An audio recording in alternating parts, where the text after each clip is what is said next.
began in the summer of 1949, several weeks before school started. That summer, Cassandra worked as a stock girl in her mother's small downtown place of business. Across the alley, there was a motorcycle repair shop. It was here that Cassandra first became acquainted with Russell Packard and his motorcycle pals. A fast bunch of kids, all suffering in various degrees from the same kind of emotional insecurity that Cassandra had been afflicted with during a lifetime of being bounced from the knee of one stepfather to another by a much-married mother. A spur-of-the-moment decision, the beginning of a dangerous gang association.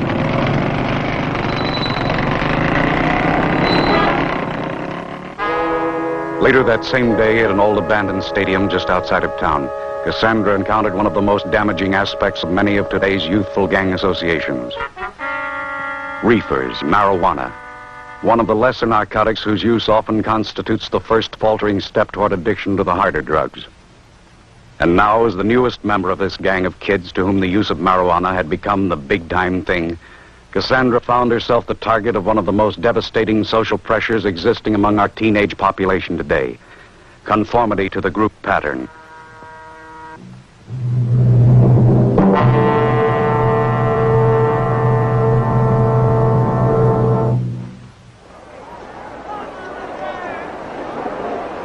By the end of the following school year, Cassandra's personality had undergone a gradual yet drastic change. She'd become irritable, reticent, and pointedly antisocial. Old friends that she'd once palled with at school now made a practice of going out of their way to avoid her. That is, all but one, a kid by the name of Johnny Adams, the boy who was always seen waiting to take Cassandra home each day after school. Johnny was the fall guy who refused to believe that she had somehow changed. But then, Johnny was perhaps the only person in Cassandra's young life who had a genuine regard and affection for the girl. So Johnny waited.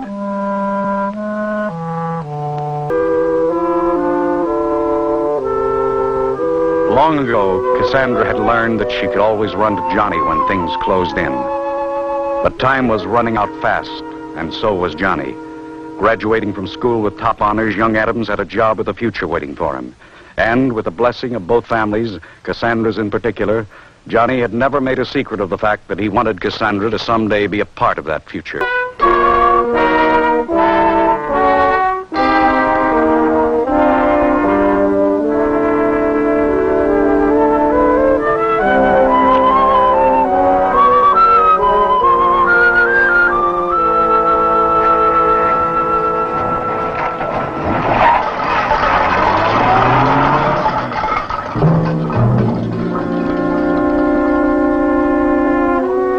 Emotionally immature and badly maladjusted, Cassandra was ill-prepared for the adjustments and routine responsibilities of married life.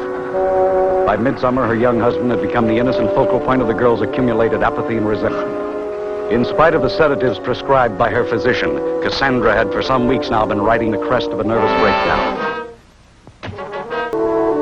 Johnny's family physician had diagnosed Cassandra's problem as one of post-marital adjustment. His panacea was a few words of wisdom and a bottle of sleeping pills. Johnny's solution to the problem was equally superficial, being based upon Cassandra's habitual complaint of boredom during the long hours of the day while he was at work. The novelty of owning and caring for a dog did absorb a great deal of Cassandra's time and attention during the next few weeks. But Johnny's dog, like the doctor's sleeping pills, was hardly the answer to Cassandra's problem. Deep within this girl's emotional makeup was an impelling fury of discontent that was immune to medications and momentary diversions of interest.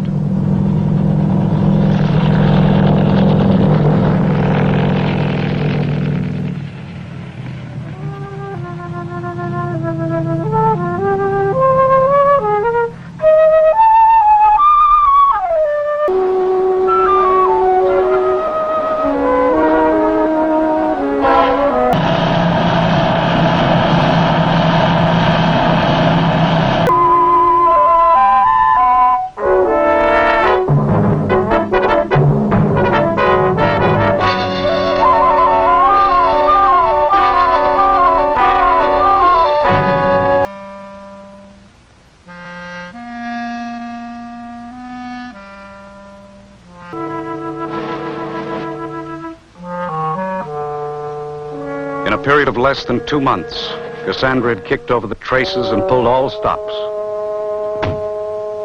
By persistently accusing Johnny of countless personal inadequacies, some real, some imaginary, Cassandra had cunningly unloaded the blame and responsibility for her own misbehavior, including the possession and use of marijuana, at the feet of her bewildered young husband. Paralyzed by a guilt complex, young Adams stood by and helplessly looked on, while his young wife started down the long road the junkies call the route.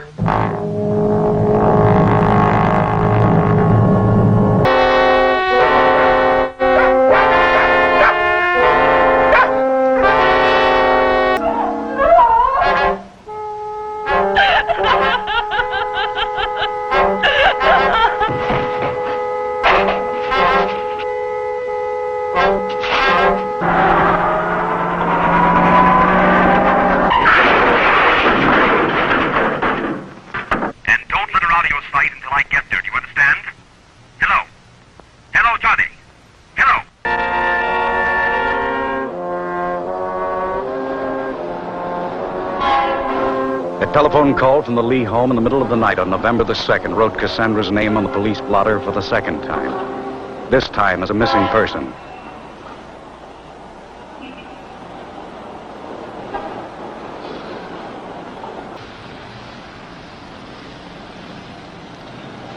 By the end of the week, Cassandra had turned up as a car hop in a drive-in on the west side of town. Her job there had been rigged by Packard for the big man Packard was delivering for. The drive-in had been staked out by the police department for the past month on suspicion that marijuana was being sold under the food trays. Packard's boss turned out to be a small-time racketeer and bunco artist by the name of Al Stutzman, and now Cassandra was on his payroll, too. Stutzman spent 2 or 3 days observing the way Cassandra handled the drive-in trade. Then came the pitch. Cassandra's job in the drive-in was only a proving ground for bigger things. A few days later, Stutzman set the girl up in a swank apartment in the neighborhood of Park Union High School. When Cassandra moved in, we planted spotters in the apartment house across the way and kept the place under surveillance day and night. At 4:54 on November the 31st, the apartment house stakeout rang in the code 2 we'd been standing by for. At 5:09, we closed in for the kill. The raid on Cassandra's tea party miscarried. The minute we hit the front door, someone in the kitchen flipped the switch on the garbage disposal unit, pulverizing the critical evidence we needed for a conviction. We'd fumbled badly, but we hadn't lost the game yet. We still had Cassandra. If she were handled the right way, the Leigh girl was a possible for state's evidence against Stutzman.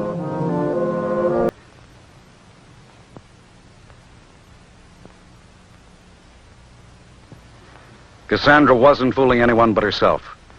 Addicts have but one loyalty, to themselves and their all-consuming drug habits. When circumstances threaten their freedom to pursue those habits, behavior is motivated by the most primitive of animal instincts, self-preservation and survival of the fittest.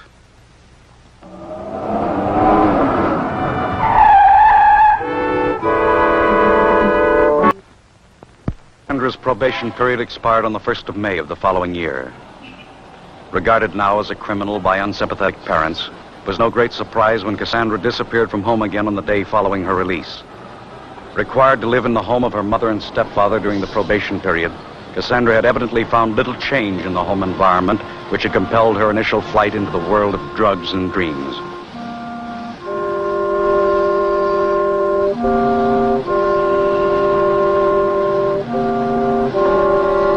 It was sometime during that first week in May that Cassandra's path crossed that of a young woman paying the highest possible tariff in terms of the narcotic route of escape, the heroin addict, suffering from the preliminary symptoms of narcotic withdrawal. The young woman to whom Cassandra was being the Good Samaritan was one Margot Rossi, the wife of a young hood serving a long term in the state penitentiary. Margot had once made the fatal mistake of trying to fill the vacuum in her life. First with drugs in general, then heroin in particular. Now, when deprived of that drug for any length of time, she was tortured by the cruel sickness of narcotic withdrawal. Though from entirely different socioeconomic backgrounds, these two young women had much in common, and built upon this common ground was the beginning of a new and dangerous association. In the weeks that followed, Cassandra and Margot Rossi became not only the closest of friends, but also partners in business. Margot had resorted to devious means of supporting her expensive drug habit. One of these had been the retailing of marijuana on street corners for a pandering dope merchant by the name of Sven Bergman, the pusher on whom Margot had become dependent for her supply of heroin. With Cassandra's encouragement, however, Margot had broken with Bergman, and the two girls were now in business for themselves. Junkies from all over town were attracted by the novelty of making their buys from women. The girls had the edge on competition, and business prospered. But they had made the mistake of opening up shop on someone else's coveted corner of the cement jungle, namely Sven Bergman's. They had been operating not only in competition with, but in outright defiance of a madman.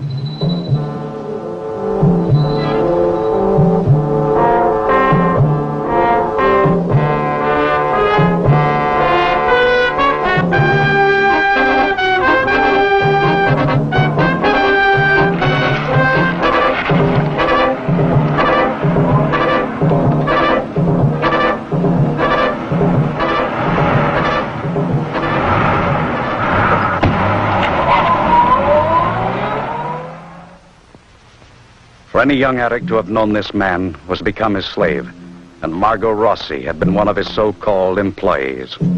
Reforging the shackles and shortening the chain on one of his renegade slave employees was simply a matter of increasing the mainline jolt of heroin, thereby increasing the slave's dependency upon the master and his supply of the drug.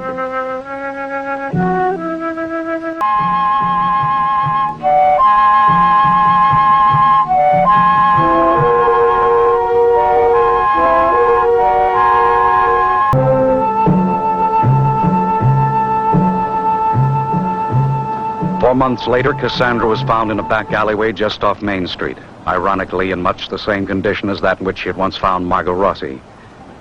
Picked up by an officer from the narcotics detail and taken to the county hospital, her condition was diagnosed as acute narcotic withdrawal symptoms. Due to a lack of adequate facilities for handling addiction cases, Cassandra was here committed to the ward assigned to the mentally ill. On November the 2nd, we ran down one of the hottest tips we'd gotten since the beginning of the big push in October. Our first lead on the whereabouts of Sven Bergman, but it didn't amount to much. It would have taken something like the assistance of the state militia to have smoked Bergman out of that complicated maze of tunnels comprising the municipal storm drain. It was about 2:30 in the afternoon that day when Bergman gave us the slip. On the other side of town, about 6 miles away via the storm drain, the Rossi girl waited to keep an appointment of mercy with an old friend. The Leigh girl, in the meantime, had been transferred out of county hospital into a private sanitarium. The family's choice of an institution, however, had been a poor one. Inexperienced in the handling of narcotic addiction cases, the sanitarium staff sadly underestimated the perverted will and determination of the addict.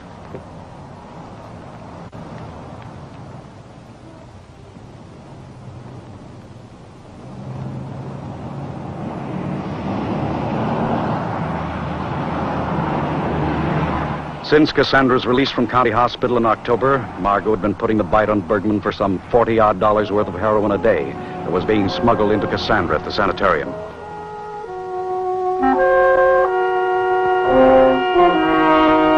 After the police had tried to put the screws on him that afternoon, Bergman evidently figured the tip-off the police had gotten was someone's backhanded way of canceling out a sizable debt resulting from the purchase of heroin on credit. Someone like Cassandra Leigh and Margot Rossi. One of Bergman's jealous competitors gave us the tip, but Margot Rossi took the rap.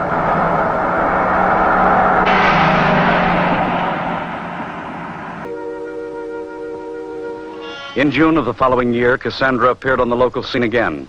The stage was a downtown parking lot, and the narcotics detail had the best seats in the house. When Cassandra was hustled out of town by her parents in November, the girl was still a confirmed heroin addict, haunted by the incessant demands of her drug. Her search for heroin on the back streets of a new locale led her into the dangerous company of one Cholo Martinez, and consequently into the middle of what we believe to be an international car theft and smuggling operation. Cassandra, who in recent months had become Cholo's woman, was now doubling in brass for some of the absentee members who had in recent months disappeared into the protective custody of the county sheriff's office.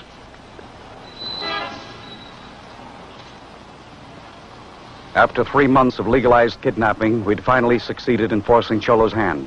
He and Sanchez were trying to pull a job by themselves. To this very end, we had carefully deprived Martinez of his organization of addicts and thieves. With only a skeleton crew now, composed of Cassandra, who at the moment was doing a masterful job of distracting the parking lot attendant, and Jimmy Sanchez, a mental defective, it was almost certain that Martinez would take the stolen car directly to the rendezvous point on the Mexican border, where it would then be sold in exchange for wholesale quantities of heroin.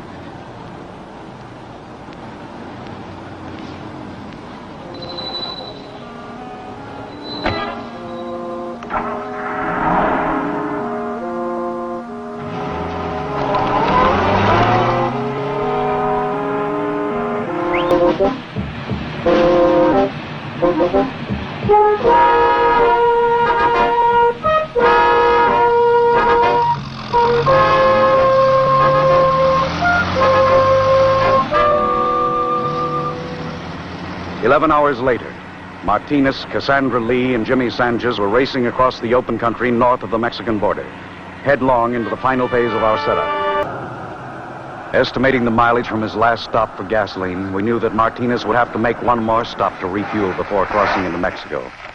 To carry out the rest of our plan of action, it was mandatory that we separate Sanchez from Martinez at a point somewhere near the border.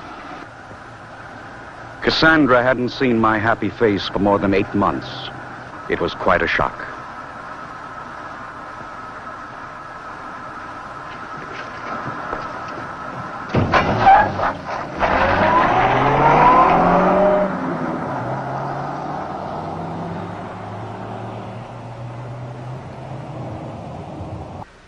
Investigation of the light source quickly explained why none of our patrols had been able to track the stolen car into Mexico via the old dirt wagon road.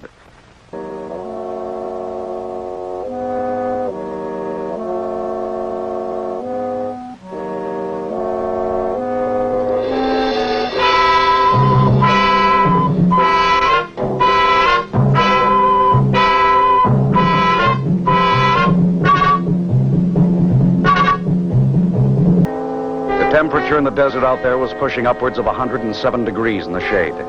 The nearest watering spot, 30 miles away. Deprived of their drug under these debilitating circumstances, it would only be a matter of hours until Martinez and the Leigh girl would both gradually succumb to the ascending violence of narcotic withdrawal.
As a ward of the juvenile court, Cassandra was now en route to the federal narcotic hospital, there to undergo an extensive period of physical and psychological treatment for drug addiction.